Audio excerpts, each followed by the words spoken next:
مسیح یسوع کے مبارک نام میں آپ کی خدمت میں سلام پیش کرتے ہوئے ہم آپ کے لیے زبور کی کتاب ریکارڈ کرا رہے ہیں اپنے ان بہن بھائیوں کے لیے جو لکھ پڑھ نہیں سکتے اور ان کے دل میں بہت چاہ ہے کہ وہ زبور کی کتاب پڑھ سکیں۔ ہم ان کے لیے زبور کی کتاب ریکارڈ کروا رہے ہیں تاکہ وہ خداوند یسوع کے نام کے جلال کے لیے اس کو سنیں، اس کو یاد کریں اور اس سے دعا کرنا سیکھیں۔ یسوع مسیح کے نام میں ہم آپ کے لیے برکت کی دعا کرتے ہیں اور میں آپ کو زبور کی کتاب کا تعارف پیش کرتا ہوں۔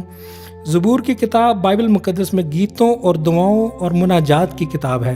یہ زبور ایک طویل عرصہ کے دوران مختلف مصنفینوں نے، شاعروں نے لکھے اور تالیف کیے۔ بنی اسرائیل نے ان گیتوں اور دعاؤں اور مناجات کو اکٹھا مرتب کیا اور انہیں عبادتوں میں استعمال کرتے تھے۔ آخر انہیں نوشتوں میں شامل کر لیا گیا۔ یہ مذہبی نظمیں مختلف قسموں کی ہیں۔ کچھ خدا کی حمد و ثنا اور پرستش و ستائش کے گیت ہیں، کچھ مدد اور حفاظت اور نجات اور چھٹکارے کے لیے دعائیں ہیں، کچھ معافی کے لیے التجائیں ہیں، کچھ خدا کی برکتوں کے لیے شکر گزاری اور احسان مندی کے گیت ہیں، اور کچھ دشمنوں کو سزا دینے کی درخواستیں ہیں۔ یہ دعائیں شخصی و ذاتی اور قومی و اجتماعی بھی ہیں۔